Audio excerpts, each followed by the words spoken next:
Hello everyone, in about 60 seconds we will be washing our hair together.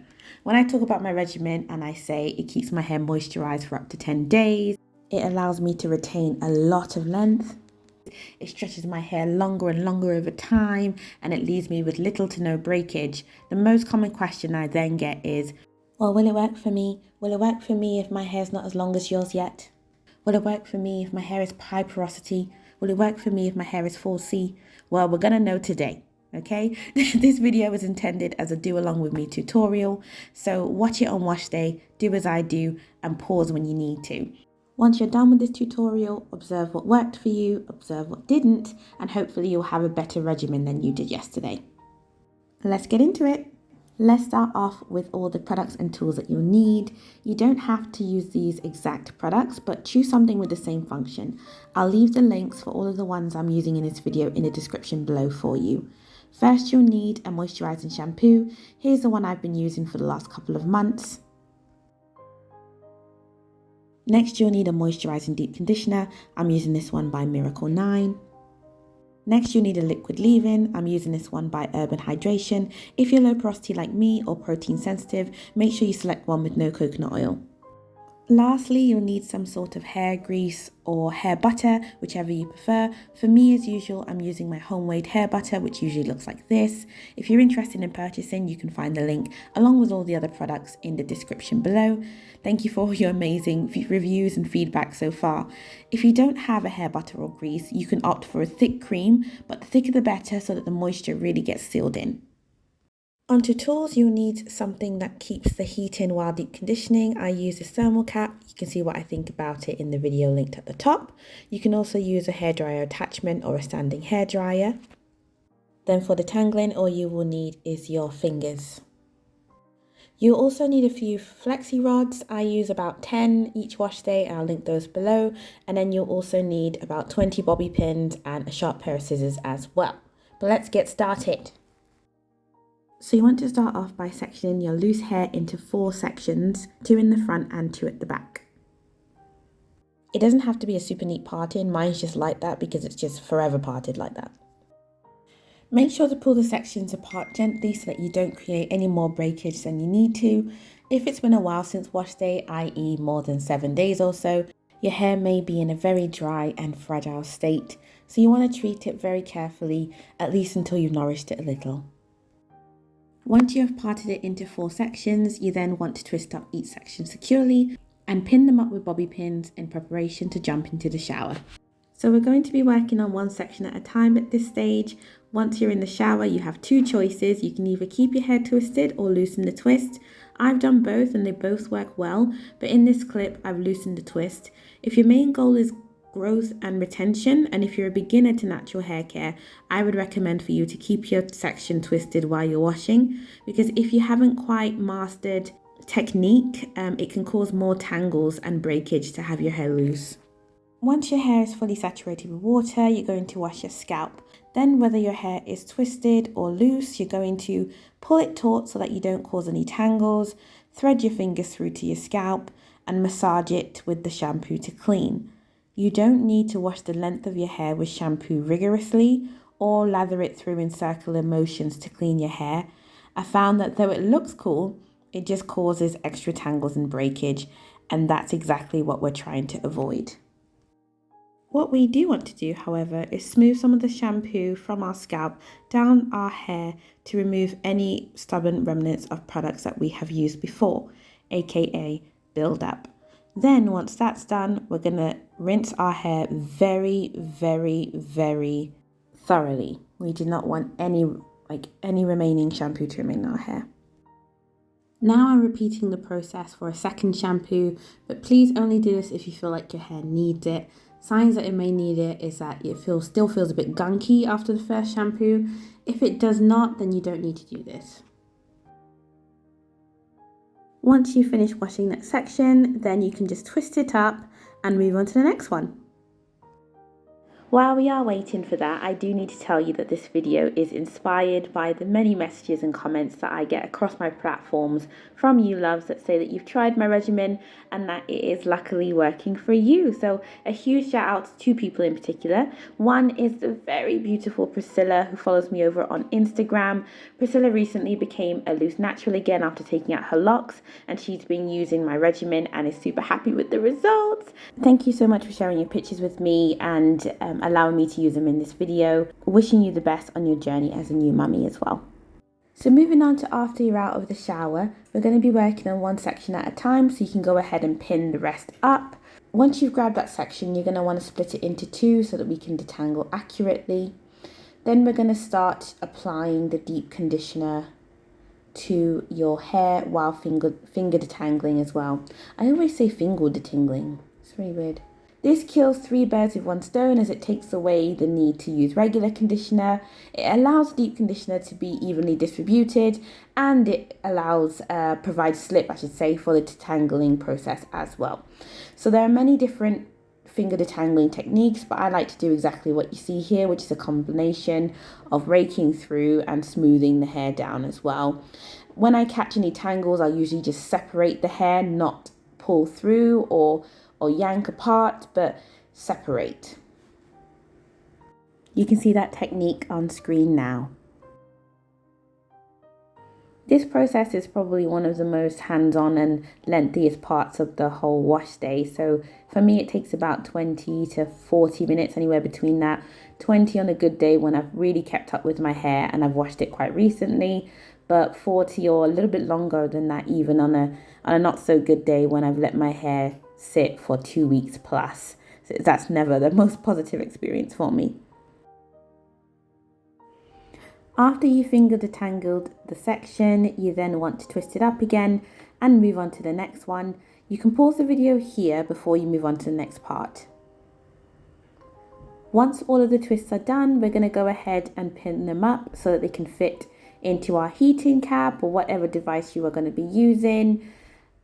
If you don't have a heating cap, you can just put your hair up, to be honest, and just let it sit for a little while. I would keep a plastic bag on it though. Once the plastic bag is secure, I'm going to grab my heating cap, pop it in the microwave until it is ready, and then I'm going to place the cap on my head and probably leave it there for around an hour, maybe a little bit longer.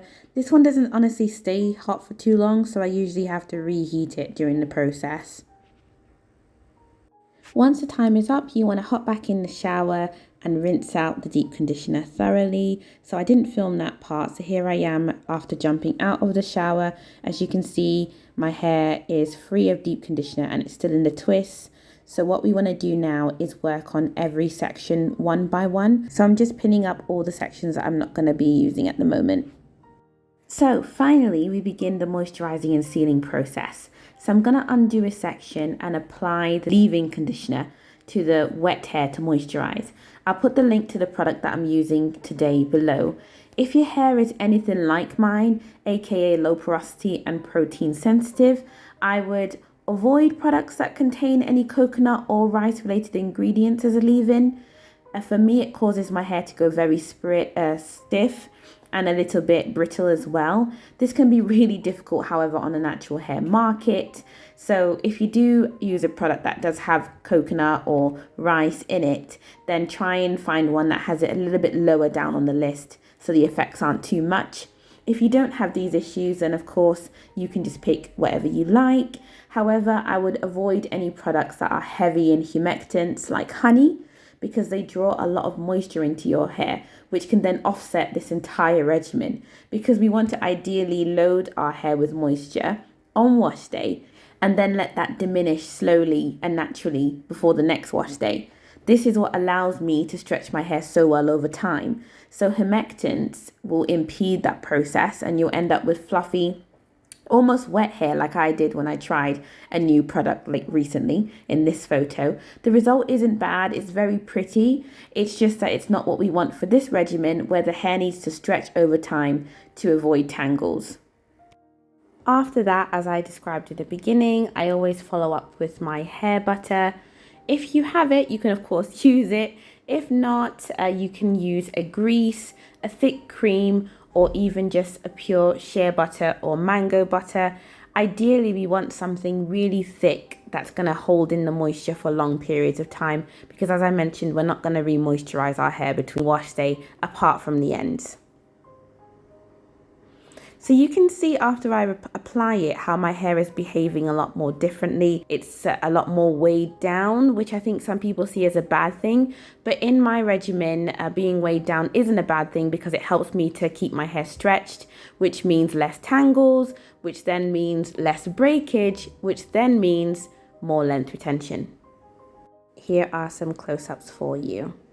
And yes, because I know I'm going to get a lot of questions on this, my hair is majority 4B with some 4A. It just looks like this because of my regimen and the products that I use, as well as how I treat my hair. I've just trained it in a way to look this way, but this is not its natural texture. I don't know how to put it. This is how it looks when it's in the wash and go, and a lot of the time when it's wet as well. It's probably quite important to note that these photos that you're seeing of a wash and goes, my hair is about the same length, only a tiny bit shorter than it is now. So if I were to do a wash and go today, it would look extremely similar to the length you're seeing in these photos. That's the amount of shrinkage that I do get. As you know, my hair is, I guess, what would you call it? Almost thigh length. So it's a lot of shrinkage and it looks so cute. I love my wash and goes when I'm abroad. I always have them. But when it comes to maintaining my hair, detangling my hair, the amount of effort that I have to put into wash day, it just doesn't work for me on a regular basis, which is why I do my regimen like this instead. So moving on, once we've fully moisturized that section and sealed in with butter or whatever you're using, you're just going to go ahead and braid the whole section. Let's stop about 3 to 4 inches from the end. One, because my hair personally is extremely fragile on the end, so I don't like to add tension by braiding it and then later having tangles when I'm trying to undo that braid. So I just like to twist a couple of inches before the bottom. Then once the bottom comes along, I'll actually re-moisturize it, reseal it with some hair butter before putting a flexi rod on the end to secure that. See, my hair is very, very tangly, so I've tried braiding it at the end, I've tried twisting it at the end, but the flexi rod is the only one that actually doesn't leave me with any tangles, which is why I always recommend it. So that's it. Wash day is over. Once you're finished with all these sections, you should be left with a very pretty head of braids and flexi rods. I usually end up with about 10, as the more there are, the easier they are to style. But I sometimes end up with 6 when I'm lazy, so it's personal preference. One thing to keep in mind is the placement of the braids. Try to make it so they are easier to style. I always do a middle parting and have 2 in the front that I can put down. Now, I know you want to get rid of the flexi rods, but try to keep them in for at least 12 hours or overnight so that they can form your curls and dry at the end. For the rest of your hair, make sure that the braids are completely dry before attempting to take them down. Otherwise, you may be in trouble with detangling. If you are like me and your hair takes 48 to 72 hours to dry, you can style these braids in some way or the other, and I'll show some examples of how I do that on the screen now. Okay, welcome back. We are back days later in order to undo these braids. I've just got them all up in one of my scrunchies, link in the bio, for you here before we start taking them down. So one thing I didn't mention at the beginning of the video that you might also want to have is some type of oil to take the braids down, I should say. For me, that's always olive oil. I'll just lubricate the ends of the braids and then unravel those very carefully. Here is a close-up of what my hair looks like when the braids have been taken down. As you can see, the curls have formed their little clumps, so I actually do my best not to disturb these whenever possible. But since I'll be wearing my hair out, I am separating them into little halves.